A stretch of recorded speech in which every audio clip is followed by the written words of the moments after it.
I am, as many of you know, Lyndon LaRouche, and I have the pleasure, the unique experience of playing television host to my wife, Helga. This is a rather unusual experience for me, so if I stumble a bit here and there, don't be surprised. Helga's in the United States now under circumstances of observing what's going on in Europe and the United States simultaneously. And I think she can probably best tell you. I can intervene here and there, but she can best tell you what she thinks her role is here in this performance. Well, I mean, the situation has erupted now, which I predicted would erupt. It had to erupt, and that is the end of the euro system is coming very near. Today there is an emergency finance minister meeting of the EU where Timothy Geithner is attending or has been attending, and he made a proposal to use the term asset-backed security finance security model, the TALF, to leverage the European Stability Fund, or rather the European Financial Stability Facility, to leverage that by a factor of 10. Now that would mean basically that the present 440 billion euro which are in this fund would be basically become 4 trillion euro, and that is the pressure to keep somehow the European banking system afloat. Now this was, as far as I heard from initial reports, rejected by the European finance ministers. Well, there are good reasons. First of all, everybody knows this would be pure hyperinflation. This would mean for all of Europe and the United States, what happened in Germany in 1923, hyperinflation in a very short period of time. And there are many, many obstacles why this would not function. I mean, first of all, there is the question of legality. A big question is, would the European Financial Stability Facility have the right to do that? Because after all, it's supposed to be an organization which is constituted by the different European member states of the EU. And naturally, the European Central Bank would have to play a big role in this, and that would be a clear violation of their own statute, which after all has only one function, or rather the bank has only one function, which is the stability of the currency. Now that has become a laughingstock ever since the EZB has turned into the biggest bad bank in the world by buying up toxic state bonds from all kinds of bankrupt members of the European Union, and therefore it is not going to be easily swallowed. Because especially if you remember that just about a good week ago, the chief economist of the European Central Bank, Jürgen Stark, resigned out of protest against this EZB buying of toxic state bonds. And that has already caused a complete earthquake, because, if you remember, the previous president of Germany, Horst Köhler, had resigned already in May last year out of protest against the first bailout package for Greece. Then a couple of months ago, the head of the Bundesbank, Axel Weber, who was supposed to be the designated successor of the present head of the EZB, Trichet, also resigned out of protest against this hyperinflationary policy. And there is a whole group of traditionalist bankers, like, for example, the first chief economist, Ottmar Issing, the present head of the Bundesbank, Jens Weidmann, who all have come out against these policies. And I think that this will not function. And there is right now a growing revolt in the coalition parties, in the Free Democrats. One of the parliamentarians there, Frank Schäffler, is organizing an internal vote, and there is a majority of the liberal members against it. There is growing opposition in the CDU, in the CSU, and Mrs. Merkel could be out of office before the end of the month if things continue this way. And therefore, I think this whole thing is a dead-born baby, especially because now the rush vote, which was supposed to occur on the 29th of September to basically agree on the second bailout package for Greece, has now been postponed till October. And generally it is said that therefore it will not be voted until 2012. Now, with the tempo with which things are going right now, I mean, this is the end of the Euro system, and that is a good thing. Well, in this circumstance, what about the question of Russia and China? We now have a situation in which Russia is moving toward China closely. They tend to agree. There was a very honorific sort of acceptance of Putin's presence. He ostensibly is going to be the president-elect of Russia in the next term, no? His policies are those I find extremely interesting myself. I think that the Russia-China-United States prospect, if this current president of the United States is removed for good cause, there are two particularly good causes. He's violated the Constitution in ways which could mean his ouster promptly. He also is a mental case and therefore could be relieved under the 25th Amendment of that position. The question, I think, in my mind, when you're talking about this, from your position as a leader in German politics, is that we are now faced a situation which Western Europe and Central Europe have no sovereignty whatsoever left in the mainland territory. And therefore, my view is that the United States, without Obama, could very easily come to an agreement, under desperation actually, with Russia and China to start some kind of cooperation now, which would open the gates for a general reorganization of the bankrupt international financial system now. Well, you know, the whole euro was sold to the public in Europe with the argument, you know, that it would lead to eternal peace and prevent future wars from occurring. But if you look at the tensions which have now erupted between the Greek population and how they look at the EU bureaucracy or how they look at the German government, I mean, this euro has caused more disunity than anything else you can imagine. And therefore, the return of Germany to its sovereign control over its own currency, meaning a new D-mark, is actually the only hope. Now, the argument that if Germany would go back to its own sovereign currency, that this would hurt the German export because the new currency would be immediately upvalued. This is a completely fraudulent argument, because the German export is valued not because you know, it's competitive in price, but because the German Mittelstand, middle-level industry, has a unique position in the world economy, because they have high-quality products which are wanted in the entire world. So even if the prices would go up relatively a little bit, it would not mean that the desire for these products would not be there. And therefore, if you look at the situation in respect to what are the prospects for Germany, I mean, with a collapsing European monetary union, where the German taxpayer would be the milk cow for all of these failed programs, you know, this is no perspective. On the other side, if Germany would ally with Russia, with China, with the whole development perspective for the development of the Far East, which is now high on the agenda, then the German economy would fit perfectly with the specific, you know, product volume and you know, quality of volume of product.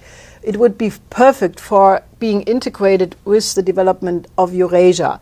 As you know, we have been pushing for the building of the Eurasian land bridge since the collapse of the Soviet Union in 1991, and Germany would just totally profit from realigning, being part of an alliance of sovereign nations for the development of the world. Well, what we have here, I think, Helga, in the United States is the following prospect.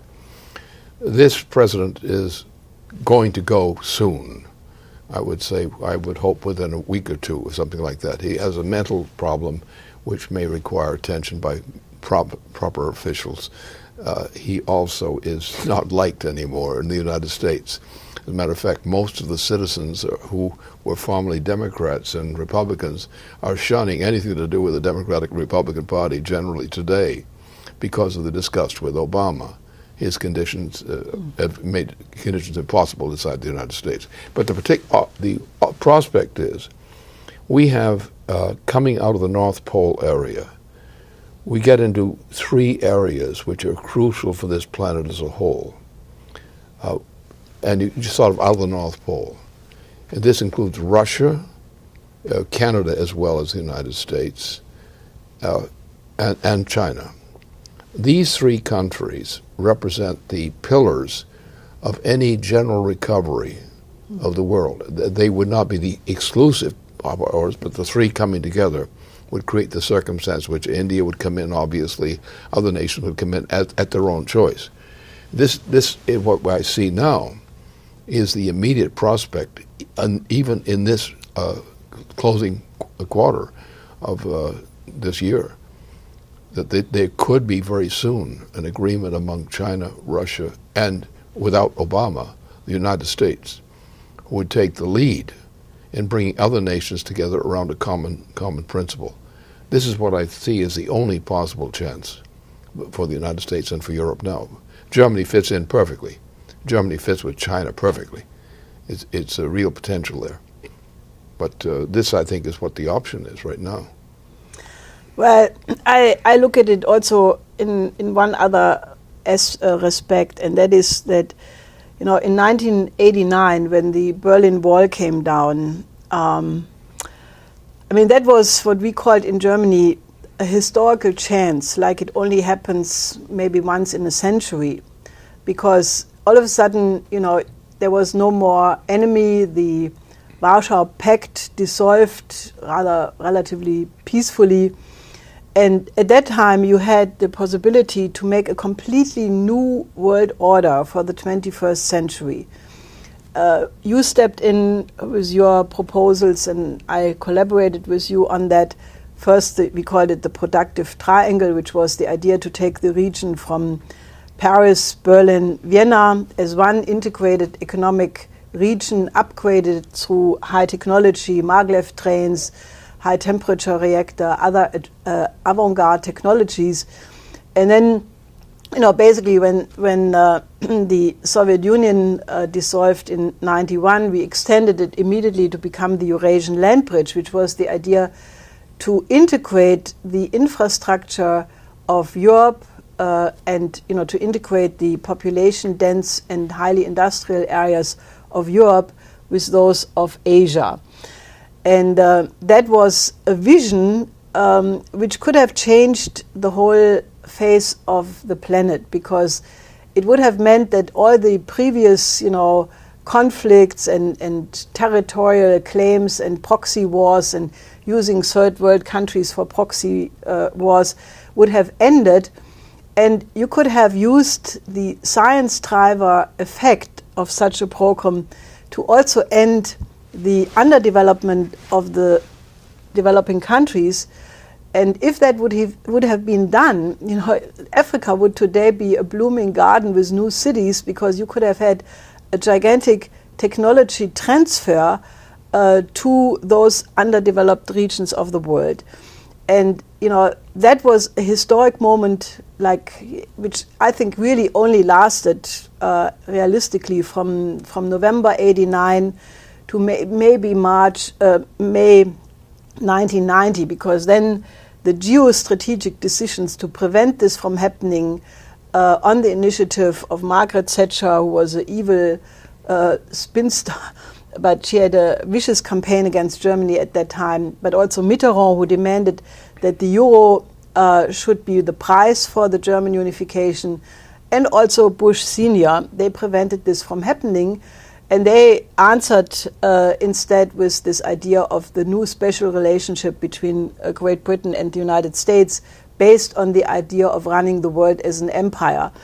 And if you study this period, and see how a historical chance was missed, I have said in many speeches at that time that if one would make the mistake to superimpose on the bankrupt communist economy the equally bankrupt free market system, then maybe you could extract profit for a couple of years, but then eventually you would come to a collapse much worse than even that of the collapse of communism. And that's exactly the point where we are at. And I can only say, politicians and other, decision makers should, really study this, that, you don't have such historical chances all the time. And I look at the present collapse of the Euro system as one of these other possibilities where out of a collapse of a system which should end because it's an immoral system, you have the chance to make something much better for the future. We've got an interesting situation now. Here you are today. We're sitting here Friday in anticipation of some elections and other developments in Europe, particularly the Berlin election, mayoral election, things like that, going on now. And here we're coming to a crucial point where things are about ready to break apart.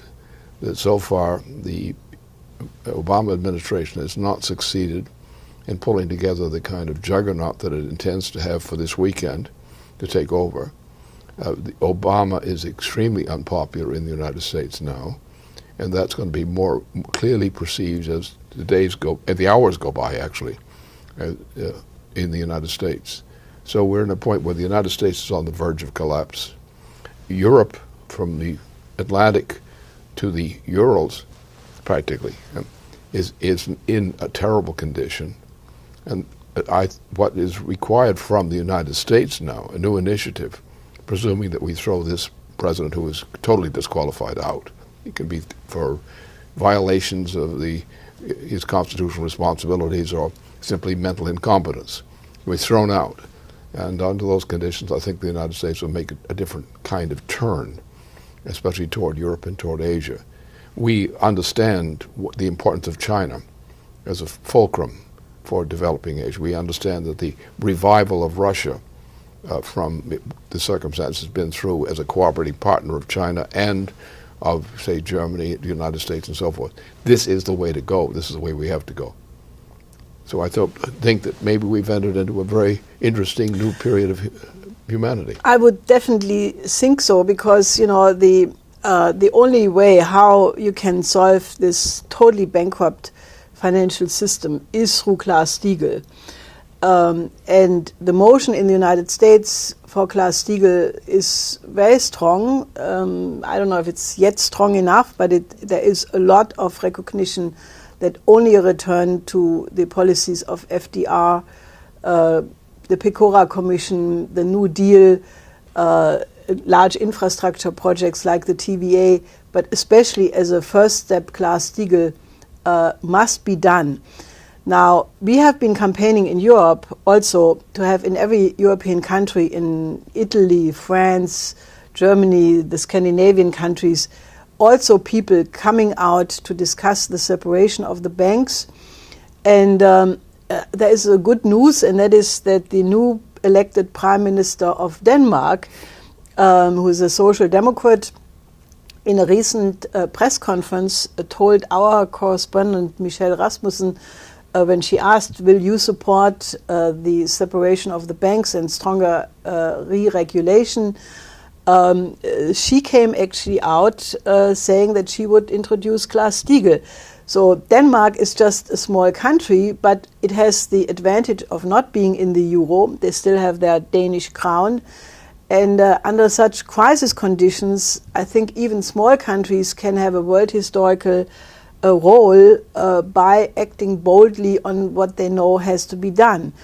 And I'm absolutely sure that if the United States would, in the next period, come out with Glass-Steagall, then, all the different people in Europe who already think, that they would like to have that, but as long as the, dictatorship of the EU structure sits on top of them, they cannot really do it. But in that case, you could have a dynamic to have a reorganization of the world financial system in a relatively short period of time. And to all the people who say this would be catastrophic, this would be terrible, well, I can assure you it would be the opposite. It would be the sure way to recovery. And after all, there was a study made in the Bundeswehr, in the Army University in Hamburg, more than a year ago, calculating what would it take for Germany to go back to the D-Mark. And they came to the conclusion it would be relatively easy. It would be much easier than the move from the D-Mark to the Euro. And it would be costly, but by far not as costly as the continuation of the bailout policies, which would wipe out the life savings of everybody, because hyperinflation, is just the most costly thing you can have. So I'm moderately optimistic that there is a chance that we may use this opportunity to, go to a better world. Maybe I should affirm my particular outlook on that, Helga. First of all, that the whole system is coming down. We are already in a hyperinflationary takeoff process around the transatlantic region. And if it's not stopped, if this Geithner operation, similar kinds of operations are not stopped, if the British are not stopped, the whole world is going into a dark age. Now, on the British side, as you know, there's an intention to bring on the dark age. The intention to reduce the world's population from the order of 7 billion people to less than 1. Now, that's genocide, and that's being broadcast by the British royal family itself. Now, it's their policy. That's the practice under this president we have in the United States, shall we say, an outgoing fellow, and we hope that's very soon. So under these conditions, we are entering a completely new period of history. We must restore the nation state, otherwise you cannot have an economic recovery. We have a cooperation coming together closely with Russia and China. My intention is that the United States shall be the third partner with these two because of our relationship to the Arctic system, the Arctic economic system. And that will bring other nations like India and others immediately into coming in together with the same thing. By going to a new system now, and we have to go to one or hell is going to break loose, we have the chance of bringing back Europe, because people fail to realize this, what you know, there is no sovereignty of any nation in Western and Central Europe. It's been taken away. These are being treated as colonies of the British Empire, and they're being raped and looted on that basis. So the only chance now is to make a new turn in this direction, and that's my view of the thing. Well, I think that for Germany it's a question of existence, because Germany, like Japan, is a country which has almost no raw materials, and nevertheless was able to develop a very high living standard with an extremely good social system, entirely based on both the Bismarck reforms, which after all turned Germany from a feudal country into an industrial country, basically based on the American system of economy. I worked on this a while ago, and it's quite fascinating that Bismarck was a true follower of the Henry Carey American system by basically, both going for tariffs, for protectionism, for a high emphasis on science and technology. And, therefore Germany was able to compensate for the lack of raw materials. But naturally now, Germany is on the way to crash. I mean, if Germany remains in the euro, plus, it has to face the effect of the absolutely criminal energy change, the sudden exit from nuclear energy, which the Merkel government pushed through after the developments in Fukushima, there will be serious blackouts come this winter. If the winter is going to be anywhere, normal cold or colder, you will see days and days of blackouts with unforeseeable social consequences on top of the euro crisis. Germany needs, in the same way like the United States, a complete science driver lifting, of the productivity of the economy upwards, and that can only be done through the kind of new Bretton Woods system you have been talking about for a long time. And even if this means a complete change in thinking, away from monetarist profits, from short-term calculations, to a more fundamental idea what a credit system would mean, it is totally in the German interest to enter such long-term cooperation treaties with Russia, with China, with the other Asian countries, because the economic potential of the Far East is simply what the whole world needs, and Germany would be absolutely one of the prime countries to cooperate in this. And then in particular we have the situation of the effect of economic policy on social policy. Now you have with Schellenhuber and people like that, and the British royal family, which is explicit on that. The British royal family is now committed to reduce the world's population soon and rapidly from about 7 billion people to less than 1. That's their stated policy. That is also the policy of President Obama in the United States and similar kinds of situations around the world of this type.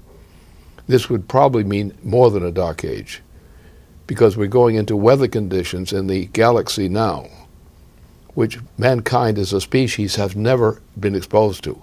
But it's inevitable we're going to be exposed to them now, because we're on that galactic cycle where this is going to occur.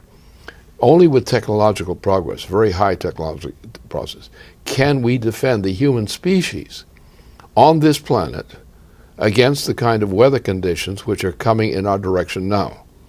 It's already becoming this year much more severe. Harsh weather conditions which are a result of actually galactically driven conditions. And so therefore the human race's existence depends upon ending the green policy entirely. Because any nation that's going for a green policy is going to commit genocide against its own population. And the fact that the British royal family came out publicly to emphasize its support for a policy of genocide against their own people and against the people of other nations indicates that the policies which have been running Europe and running a good deal of the United States in this recent period must be extinguished permanently for the sake of the safety of the human species itself. Well, I think this absolutely scandalous movie, or rather video report from a conference which took place in March in the Royal Society of Arts, I think in London, under the chairmanship of Prince Philip, where Sir David Attenborough made this absolutely unbelievable call for a reduction of population to save some supposed extinct species. I mean, I have not seen such a brutal call for population reduction since 70 years, and you know what I'm referring to. Yeah. And, I think that the whole idea of the anthropogenic climate change is such a lie, and that is the whole basis for the green policy.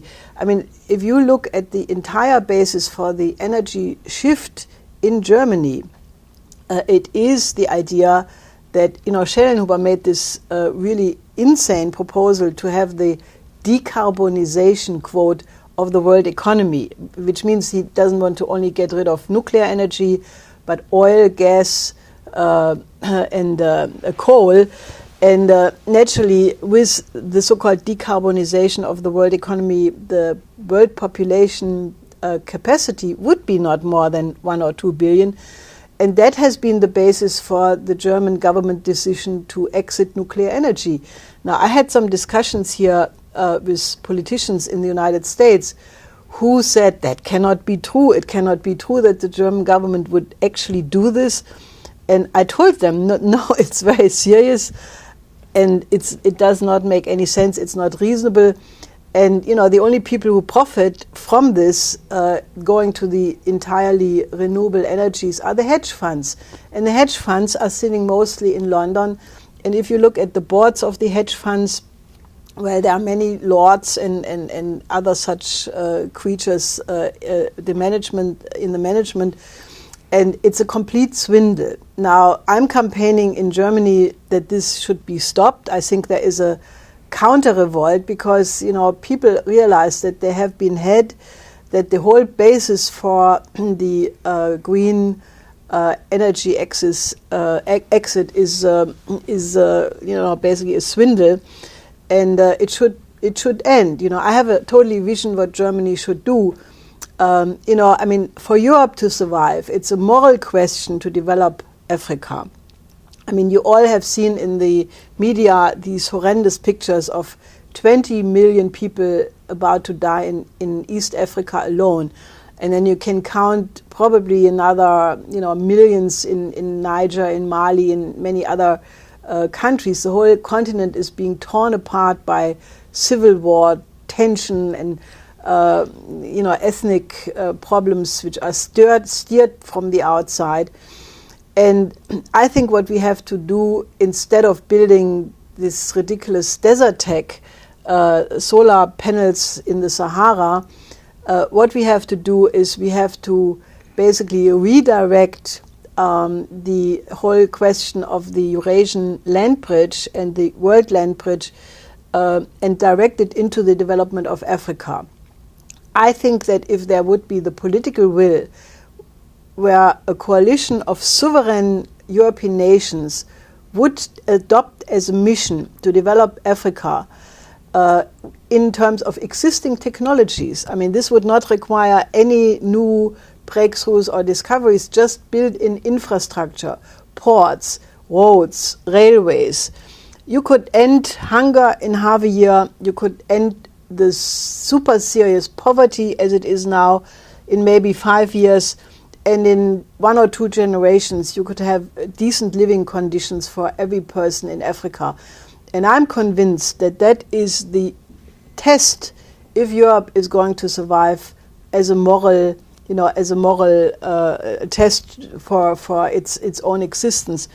And I'm committed that this becomes the reality, that out of this crisis we are going to build a completely new planet.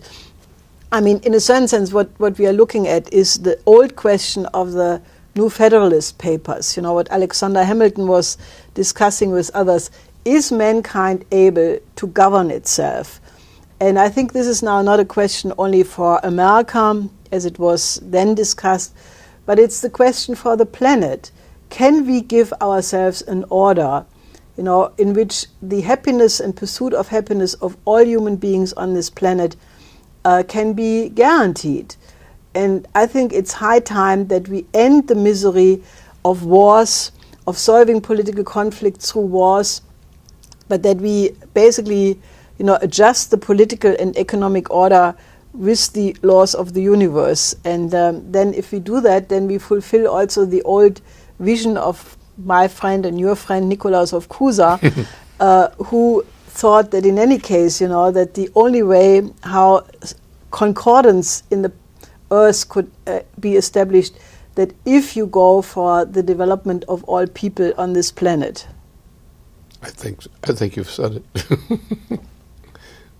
Well, Helga, it's good to have you on this media. I hope our audience here will enjoy what you're doing for them right now.